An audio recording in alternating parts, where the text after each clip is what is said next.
Oke, halo teman-teman. Ketemu lagi sama kami berdua dengan Pak Roji dan saya Harindra.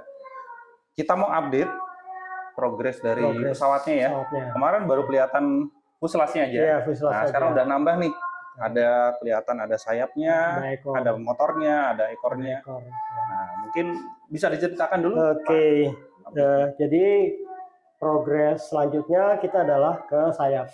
Jadi ini sayap kita buat 3 potong, bagian tengah nanti permanen dipasang di fuselage. Terus kemudian kiri dan kanan itu nanti terpisah. Jadi kita dibawa ke lapangannya ada 3 bagian. Seperti diceritakan kemarin, kita pakai Naca 4412 airfoilnya. Ya, ini chordnya 38 jadinya. Kemarin kita buat malnya 40, tapi di ujungnya kita trim ya. Ini di trim. Jadi 38 supaya di sininya nggak terlalu tipis di leading edge. Terlalu tajam ya? Ya, nggak terlalu tajam. Terus kemudian di wingtip kita bikin taper. Ini 28 ya, 28. Jadi bentuknya seperti ini. Nah, kelihatan kan? Ini yang gua lebih lebar ya, pangkatnya daripada ujungnya. Ini yang tengahnya, ini yang wingtip. Ini yang tengah ya, seperti ini. Kalau yang sayap tengahnya sendiri kita bikin tetap rektangular aja. Ya, full rektangular. Ya. Nanti pasangnya di atas sini. Pasangnya posisinya di sini. Jadi high wing ya? High wing. Karena kalau untuk kargo kan memang high wing yang cocok. Jadi ruangan di bawah bisa maksimal kita pakai untuk kargonya. Buat kargonya. Gitu ya. Jadi nggak sulit juga. Terus penguatannya juga lebih mudah. Jadi beban ada di sayap. Kemudian nanti ini sayapnya lurus ya, nggak ada hedralnya ya? Nggak ada hedral, sayapnya dibuat lurus, nggak ada hedral. Tapi pengalaman kita kalau panjang begini, begitu terbang otomatis dia akan melengkung. Naik sendiri. Iya, akan melengkung. Tapi nggak usah khawatir, karena sparnya juga cukup lah kita pasang. Kita nanti pakai spar karbon ya. Nanti untuk yang tengah sambungan depan belakang kita pakai karbon cup yang 4K. Terus kemudian di sayap ujung ya, di sini nanti tembus kita pakai karbon yang biasa, tapi di sini juga nanti kita tanam karbon supaya kaku, supaya nggak patah. Karbonnya ada di tengah 2, di sayap 2 juga, berarti ada 6 sama yang permanen 1 di sini. Oh, 1 permanen. Jadi 8. Ada 8. Jadi full sayap itu ada 8 batang ya? 8 batang karbon dengan ukuran beda-beda. Untuk yang paling besar depan ini kita pakai 15 mili. Yang belakang 10 mili yang belakang. Kemudian yang kita tanam di sini 8 mili. Yang ditanam 8 mili. Oh, yang ditanam ya, yang di dalam. 8 mili. Kalau yang masuk ke dalam, kalau masuknya ini kemarin karena di sini 15, ini kita pakai 13. Kita pakai 13 ya. Jadi 13. Sedikit kalau 15 itu diameter dalamnya kan diameter dalam 13. Kita pakai 12. Oh iya, kita pakai 12. Jadi diameter luarnya 15, dalamnya 13. Nah, kita pakai 12. Biar nggak terlalu sempit ya. Sempit, betul. Karena sama 13 nggak masuk. Pengalaman kita, walaupun di situ dibilangnya speknya diameter dalamnya 13, kalau kita pakai 13 tuh nggak bisa masuk. Nggak bisa masuk. Itu ya teman-teman. Jadi nanti kalau ada yang pengen pakai spar karbon, pengen karbonnya masuk biar kuat, kurangin 1 mili aja. Diselisihin 1 mili. Kurangin 1 mili. Kalau sama persis nggak bakal masuk. Nggak bakal masuk. Bisa sih diamplas, tapi 1 amplasnya capek, 2 kekuatannya malah berkurang karena diamplas. Ketiga, serbuknya itu bikin gatal. Berbahaya. Kalau dihirup bisa bikin batuk. Kalau kena kulit bisa gatal. Ya. Oke. Itu terus kemudian ini yang ekor, ini yang horizontal stabilizer. Ya, ini belum finishing, masih potongan kasar. Ya, tapi sudah berbentuk airfoil. Airfoilnya ini pakai airfoil. Ini simetris. Oke, simetris kita ya. Pakai simetris. Supaya nggak pusing ngitung CG. Oh iya betul. Kalau dibentuk airfoil nanti kita ngitung CG-nya agak repot karena ini ada liftnya juga. Iya. Ada liftnya gitu. Kalau simetris berarti kan lurus saja. Lurus saja, kita bikin lurus saja. Jadi ini dibikin udah airfoil simetris, tinggal diamplas halus. Terus kemudian untuk vertikalnya kita bikin memang agak besar. Karena pesawatnya kan berat, wingspan-nya gede. Kalau ini kurang luasannya, nanti pesawatnya susah belok. Susah belok. Walaupun dibantu aileron. Oh iya. Ya, sama dibantu ini juga nanti ya. Dibantu thrust diferensial. Nanti kita buat thrust diferensial. Nah, itu fisiknya ya. Jadi kita tinggal finishing karena fuselage-nya juga masih kotak-kotak, belum dibikin halus ya. juga belum dipotong yang ruang kargonya. Yaitu nanti step berikutnya. Nah, kebetulan kemarin jadi batuk pilek, jadi nggak berani ngamplas dulu. Iya betul, karena debu partikel kecilnya jadi ini ketunda. Kita mestinya target kita dalam 2 minggu itu progresnya udah banyak gitu, tapi ya. kita baru kesini aja. Jadi kemarin kan kita awal puasa, sekarang kita udah masuk ke puasa ke hari 20, jadi masuk minggu ketiga sebenarnya. Jadi itu. Jadi terus kemudian elektroniknya. Ya, elektroniknya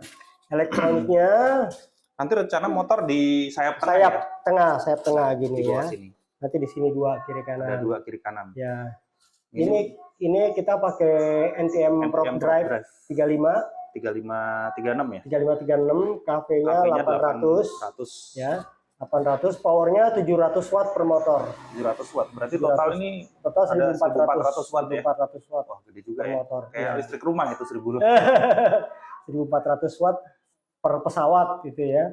Jadi karena kan target kita kemarin 5,5 sampai 6 kilo. Sampai 6 kilo ya. Sampai 6 kilo. Dengan muatan kalau pesawatnya aja totalnya 3 kilo, maka muatannya 2,5 sampai 3 kilo. Jadi kita memang cari yang powernya gede. Iya. Ini mungkin udah jarang ya motor ini sekarang. Iya, ini dulu tuh zaman di Hobby King masih jaya-jayanya. Jadi memang jaya-jaya Hobby King. Sekali lagi kita gunakan apa yang ada. Iya. Ini stok lama tapi barangnya baru. Jadi kita pakai aja dan propnya yang baru ya. Propnya yang baru. Ukuran 13 kali 6,5. Kali 5,5 ya kemarin ya.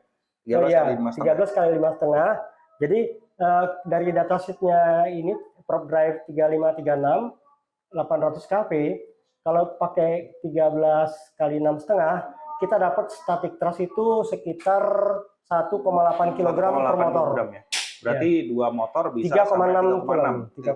Nah, mungkin ada yang penasaran nih, ini beratnya bisa sampai 6 kilo, kenapa thrustnya kok cuma 3,6 kilo, bisa terbang? Gitu. Jadi gini, dalam perhitungan pesawat, kita nggak melulu melihat ke thrust. Betul. Ya, tapi kita perhitungan adalah watt. Watt, karena ada yang namanya faktor namanya wing loading sama power loading. Gitu. Kemarin kita hitung wing loading ini masuk dalam kategori trainer walaupun berat. Ya.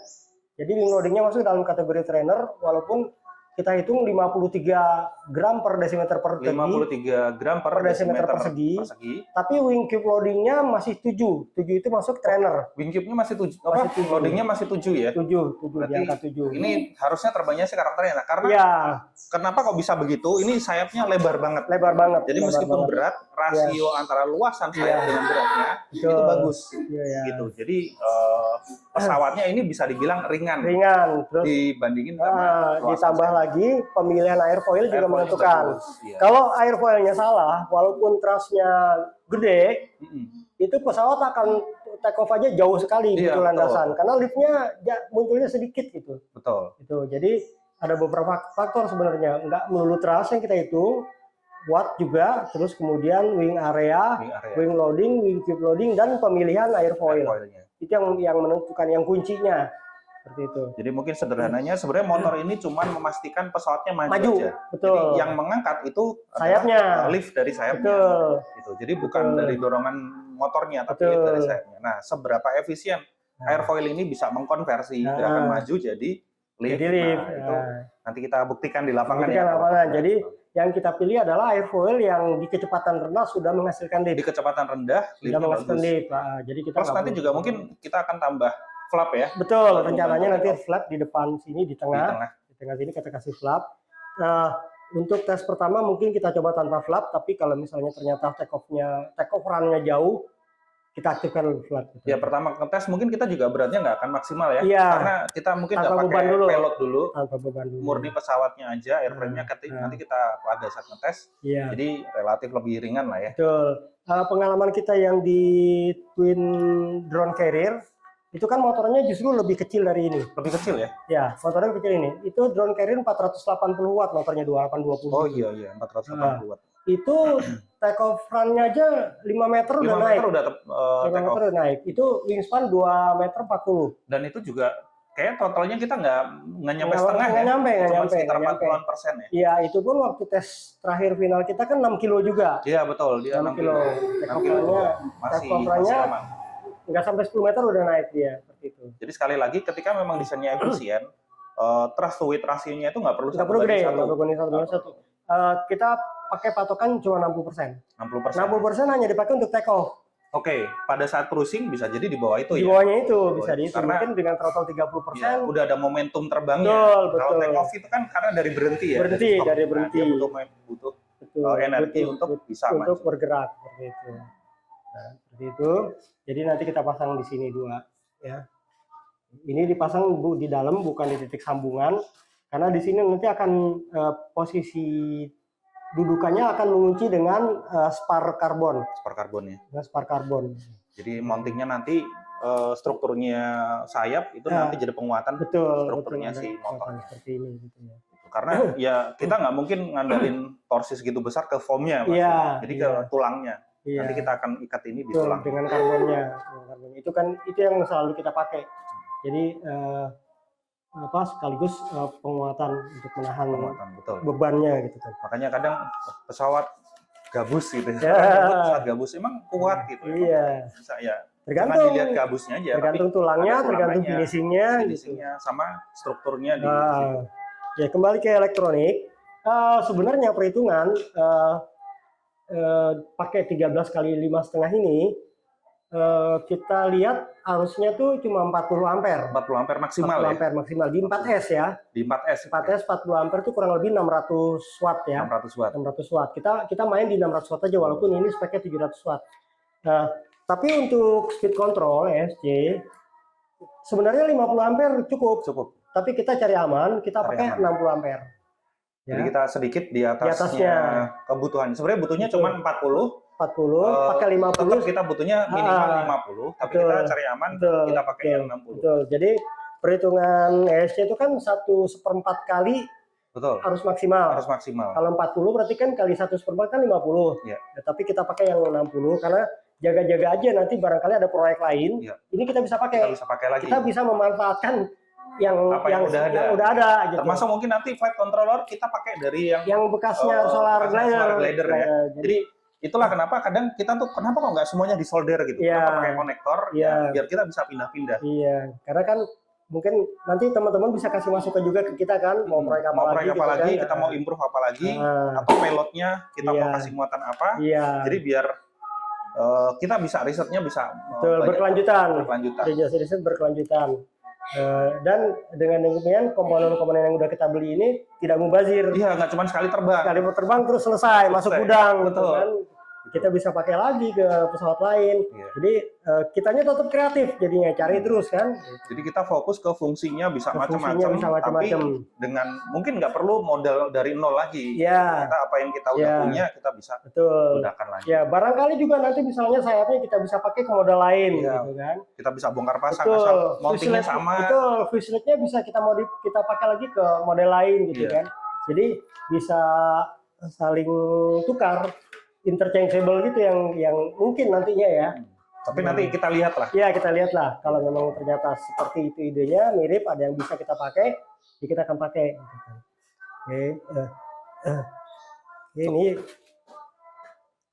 Ini vertikal, horizontal.